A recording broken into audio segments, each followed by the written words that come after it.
Imagination is important, but we must base our understanding on reality. Reality is such a curious thing, Alice. Sometimes it bends to the will of our thoughts.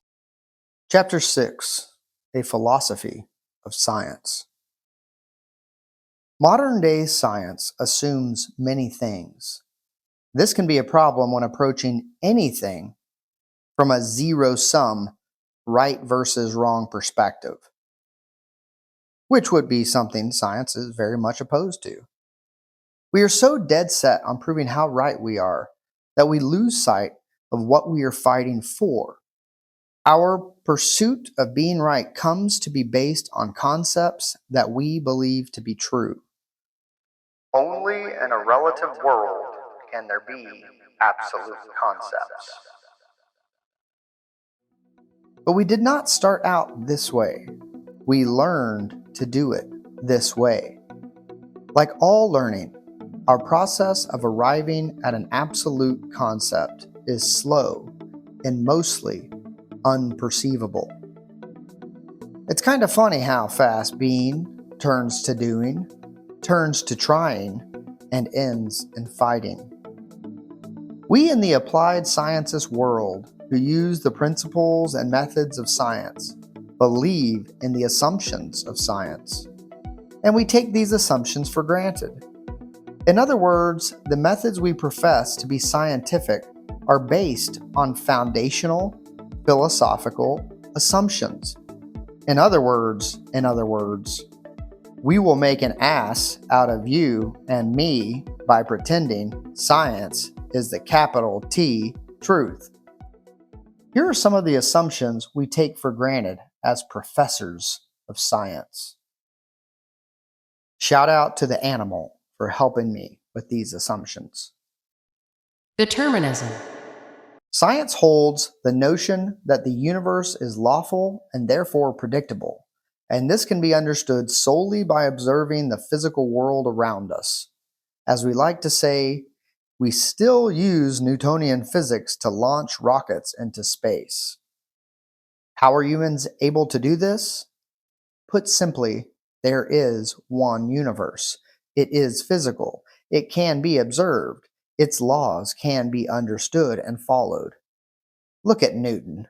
He observed the physical universe, ran experiments, found patterns, and wrote out the rules or laws based on the picture that was painted throughout this process. If we do X, then Y will occur. The Newtonian laws were laid down. Then other humans followed these rules and presto, mankind landed on the moon. The same holds true for the kids I work with. A kid screams over and over, and as a result, the teacher comes to check on him. I observe this, and based on determinism of the natural universe, I predict that when the kid screams, the teacher will come over. Then I tell the teacher that the kid's behavior, screaming, is determined by her coming over to attend to her student. We come up with a plan to teach her student a new way to get attention, and we have the teacher ignore when the student screams and presto, the magic happens. Damn it, not magic. That doesn't exist. I mean to say, the science happens. He learns to get the teacher to come over without screaming. Student behavior can be as predictable as the safety of the astronauts, and both are determined by how well the physical laws of the universe are followed. The safety of the teacher and students is determined by how well the teacher understands and follows the lawfully designed behavior intervention plan. Empiricism. Our scientific understanding of nature comes from our objectively observing and measuring the physical world. We come to know and understand the universe through our senses. As my friend likes to say, our word science shares etymological roots with the Latin word meaning to cut or dissect.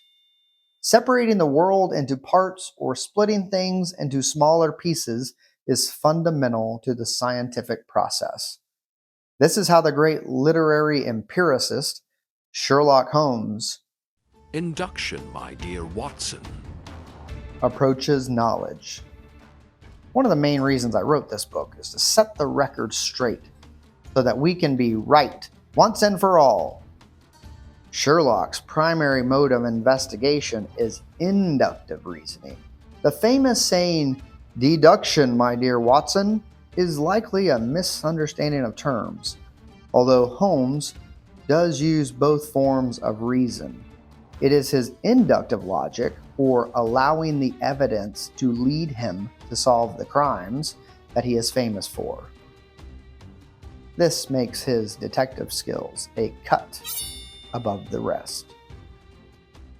We don't make claims about the world until we have gathered enough evidence for a pattern to emerge.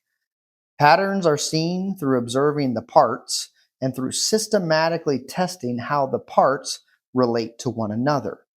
An empirical approach does not buy what people say on the surface. Oh my goodness, did you see that? This dude just bent a spoon with his mind. Holmes would not believe this just because it made the headlines. He would be skeptical because, at least seemingly, the idea of bending spoons with one's thoughts violates the observable patterns of nature. So Holmes would observe, run some tests, and wouldn't you know it, the laws of the universe did not change just because this feller said so.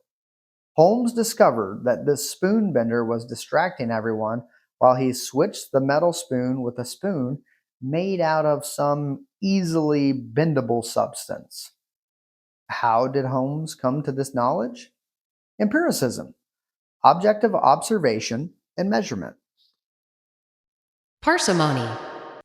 What can be explained with fewer principles is explained needless with more.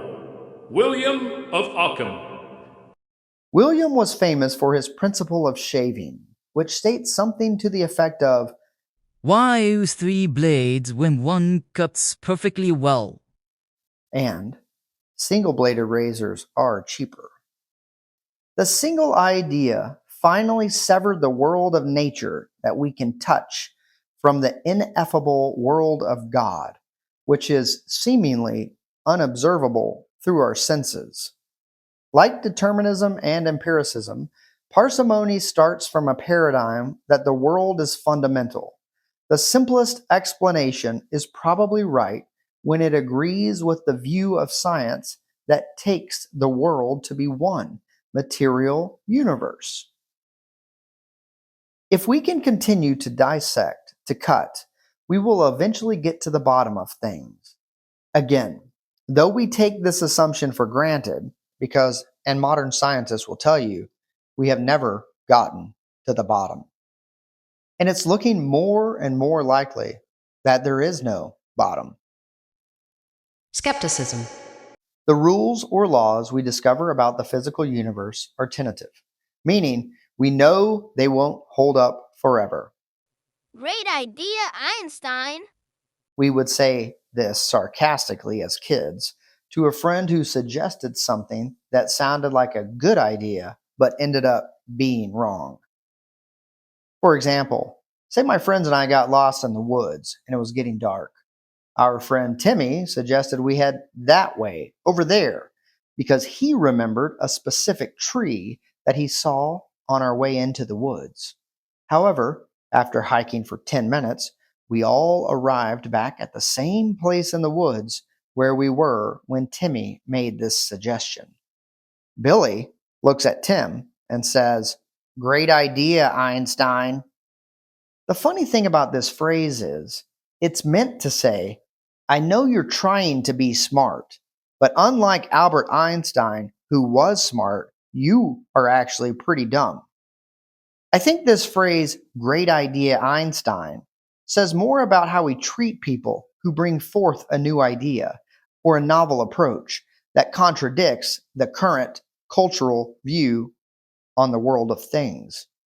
There is always the status quo, taken as truth, and then some guy like Albert Einstein comes along and says, I think things might work differently than how we are all presently thinking about it.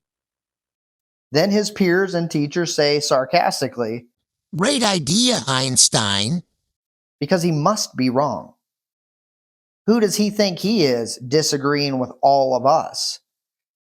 Clearly, his idea goes against what everyone agrees to be right. Hey, Einstein, are you saying we are all wrong? You see, Einstein wasn't Einstein in the beginning. And replace Einstein with any of the greats, Copernicus, Galileo, Newton, etc. He was shunned. This was the norm. This is skepticism. Skepticism about what the status quo claims to be true. Skepticism for the new idiot who is trying to swim his or her novel idea upstream. This is healthy. It's like an unofficial checks and balance system to prevent really stupid ideas from winning out. This is scientific skepticism. It says that there's always a seat at the table for new ideas, even if an idiot is bringing them forth. Science is not a club for a bunch of dudes that agree on the same shit. That's a fraternity. Science is not a fraternity. Right? Right? Science is not a fraternity, right? Selectionism. Science holds the assumption that there isn't something essential in what it means to be a person. Instead, traits, characteristics, and behaviors of humans are selected throughout the lifespan of a human and across generations of humans. Science seeks to explain what a person is by looking at a person's behavior. Science does this by studying the functional relationship between the behavior of people and their environment. Science believes the world is made up of objects. People are some of these objects. And if you want to understand these objects, just watch how they bump into and away from each other, and then you can predict changes in the objects or people by observing the patterns of their bumps. You can look, but you can't touch it. If you touch it, I'm going to start some drama. You don't want no drama. No drama. No drama. So don't pull on my hand, boy. You ain't my man, boy. I'm just trying to dance, boy, and move my science bumps. My bumps, my bumps. My bumps, my lovely science bumps. The #1 played hit at sci-fi parties in 2024. Also adapted from the original Black Eyed Peas hit. Now, it's not right or wrong to base our scientific methods on these assumptions. We just can't take for granted that science is based upon assumptions. However, science is badass. Science has allowed us to progress in medicine and technologies in ways that early humans could have only described as magic.